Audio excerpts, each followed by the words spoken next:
RL Location Automobile. Pour toutes vos locations de voitures et utilitaires en Guadeloupe, faites appel à RL Location Automobile. Avec RL Location Automobile, réservez en toute tranquillité 7 jours sur 7, 24 heures sur 24. RL Location vous propose une large gamme de voitures et d'utilitaires au meilleur prix sur le site internet www.rl-location.com.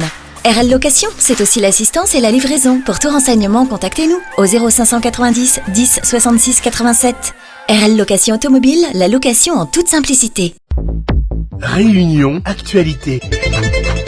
Il fait très chaud à La Réunion et ça risque d'aller de mal en pis. La 7e dépression tropicale devrait passer près de chez nous demain avec un pic de chaleur record qui sera attendu après. Dans l'actualité également, la bataille des municipales. Jean-Hugues Rathenant, le candidat, se positionne à Saint-Benoît. Il fera donc face à Patrice Célie. Reportage dans un instant. Et puis, un témoignage à suivre également. Un couple de Mahorais se serait fait humilier gratuitement hier après-midi par des militants contre la montée de violence. Côté ciel, c'est bien dégagé. Il fait beau sur l'ensemble du département. Point complet sur les prévisions du jour en fin de journal. Des températures à plus de 35 voire 37 degrés. Il fait très chaud à La Réunion en ce moment et ça risque de s'empirer. Les déficits pluviométriques sont importants, notamment dans le nord et l'est de l'île. Après le passage de la future dépression Faïda les prochains jours, le thermomètre devrait encore grimper. François Bonardo, responsable du service prévision à Météo France, fait le point sur le sujet. Oui, ça va continuer dans les jours qui viennent, d'autant plus que le système qui passera au nord de la Réunion, même s'il ne s'approche pas vraiment de la Réunion, il va transporter avec lui une masse d'air très chaude et humide. Il devrait vraiment, là, pour le coup, affecter la Réunion pour ce week-end et puis début de semaine prochaine. Donc on s'attend samedi, dimanche, lundi, des températures qui restent très élevées, voire plus élevées qu'aujourd'hui avec les jours précédents. On surveille cet événement de chaleur remarquable que va connaître la Réunion dans les 3 jours qui viennent. On a relevé sur Pont-Maturin, donc vers Saint-Louis, des températures supérieures à 36 degrés, ce qui constitue d'ailleurs un record pour cette station. Donc oui, on s'attend à vraiment des températures assez exceptionnelles ce week-end.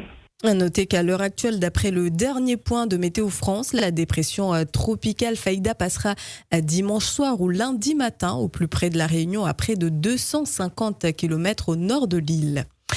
Je vous le disais en titre, Jean-Hugues Rathenant sera candidat au municipal 2026. L'annonce officielle a été faite hier après Brapano en 2020. C'est le fauteuil de Patrice Célie, candidat lui aussi à sa propre succession, qui intéresse le député.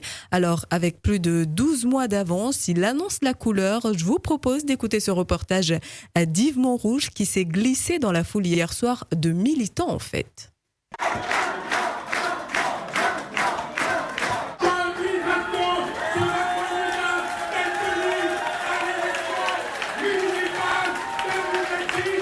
Jean-Hugues Rathenant, en janvier 2025, et vous annoncez votre candidature pour une élection qui va se dérouler l'année prochaine. Vous ne risquez pas d'être en retard ? Je ne risque pas d'être en retard, encore moins en avance. Je suis à l'heure. Je pense qu'il faut arrêter d'annoncer une candidature au dernier moment et bâtir un projet, un programme, des principes avec les gens autour d'une table un soir avant le dépôt des listes. Donc c'est annoncer et aller à la rencontre des gens pour bâtir le programme dans une logique de démocratie participative. Mais en même temps, c'est une façon de dire aussi au maire sortant, eh bien voilà, je suis là, il est là, il vous attend maintenant. Et puis, s'il y a d'autres batailles politiques avant, notamment, imaginons une élection législative anticipée, eh bien je serais ravi que M. Célie arrête d'envoyer les seconds couteaux, que lui-même se prête à la candidature et que tous les deux, nous proposons un programme à la population et la population tranchera.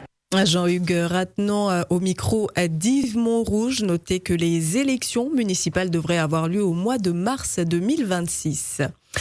Retour sur le tragique accident qui s'est produit jeudi soir sur la NRL. La victime aurait été tuée par un airbag défectueux. Il était à bord d'une Honda Jazz de 2003, un véhicule qui faisait l'objet d'un rappel pour airbag dangereux depuis quelques mois à peine. Les fameux airbags Takata. On fait le point sur les dernières nouvelles de cette affaire avec Christophe Damour. On en sait un peu plus sur l'accident mortel qui a coûté la vie à un homme de 37 ans jeudi soir sur la route du littoral. Selon nos informations, l'hypothèse d'un airbag défectueux pourrait être à l'origine du drame. Les premiers éléments de l'enquête révèlent que la victime présentait des blessures caractéristiques d'une explosion d'airbag. Le fameux airbag du fabricant japonais Takata, connus pour leur dangerosité depuis plus de 20 ans. En effet, il a été constaté que les airbags Takata supportent très mal l'humidité et les variations de température, surtout les températures élevées. Les spécialistes se sont rendus compte que ces airbags avaient tendance à exploser lors des fortes chaleurs, projetant ainsi des morceaux métalliques dans le véhicule.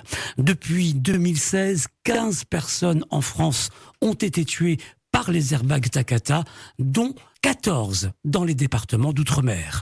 Malgré le rappel tardif des constructeurs et les alertes lancées par le ministère du Transport, à ce jour, plus de 100 000 véhicules équipés de ces airbags défectueux circulent encore dans les départements d'outre-mer, dont plusieurs à La Réunion. Et l'autopsie du conducteur devrait permettre de confirmer l'hypothèse du airbag défectueux. Une enquête a été ouverte par le parquet. Dans le reste de l'actualité, cette marche blanche hier à Saint-Denis, marche blanche en hommage aux 2 Réunionnais tragiquement décédés dans un accident de voiture en métropole. Il s'agit d'un couple d'enseignants, Yannick et Fatima, en vacances au moment du drame. Leur disparition soudaine a eu un véritable impact pour les élèves de leur établissement respectif. Écoutez. Mon fils il souffre de cette absence, que ce soit Monsieur Rougier qui est décédé tragiquement et Madame Catherine qui est plus là, qui étaient 2 professeurs, très bons professeurs. Ils sont décédés tragiquement en France avec un très gros accident. Donc toute l'école de Jacaranda et surtout parce que c'était Monsieur Yannick Rougier était en binôme avec une maîtresse et cette maîtresse elle est anéantie. Voilà, elle est pas bien, elle s'est mise en arrêt parce que elle supporte plus trop de rentrer dans la classe. On veut lui donner aussi notre soutien. Et toute sa famille, à ses enfants, surtout parce que ils ont perdu leur maman et leur papa en même temps. 8 heures passées de 36 minutes. Merci d'avoir choisi Freedom. Un témoignage à présent, celui d'un Mahorais victime, confie-t-il, de discrimination. Il était à 15h hier au bas de la rivière lorsqu'un couple se présente devant lui et son épouse. Le couple semblait très remonté contre les actes de délinquance qui se produisent actuellement dans l'île. Et donc, sans aucun scrupule, ils se sont emparés des affaires du Mahorais en question, les a jetés en l'air.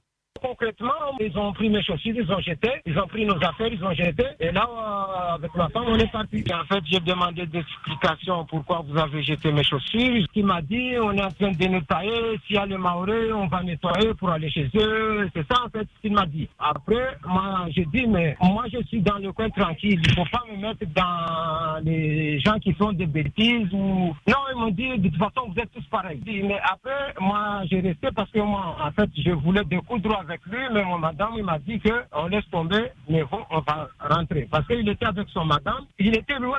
En fait, il était à peu près 100 mètres de nous. Moi, je suis arrivé ici à La Réunion en 98, j'étais au port, j'ai jamais manqué de respect à n'importe qui.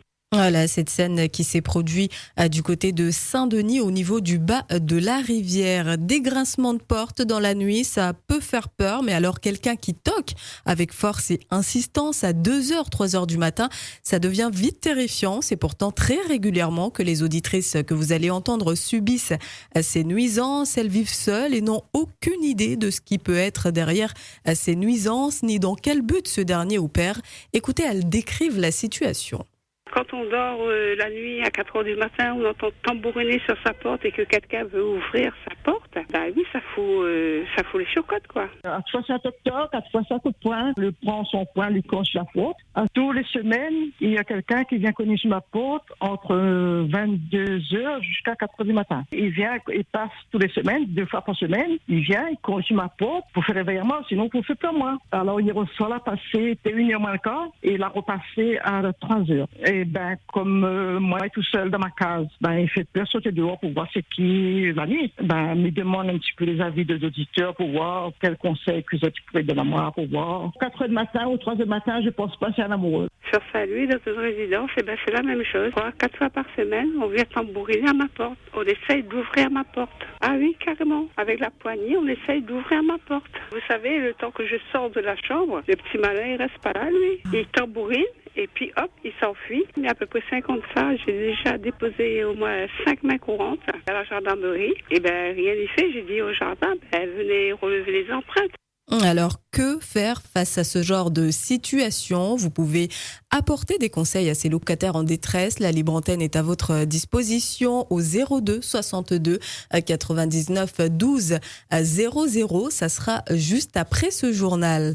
Allez, on va clôturer cette édition en musique. C'est le rendez-vous de l'année à ne surtout pas manquer. Frédéric François se produira le 8 mars prochain. Un concert qui aura lieu à la Nordève, à Saint-Denis. Concert exclusif en collaboration avec Radio Freedom. Alors, je vous l'annonce déjà, à partir de midi, Julie, la billetterie sera ouverte. Donc, si vous souhaitez vous rendre du côté de la Nordève le 8 mars prochain, écoutez, n'hésitez pas.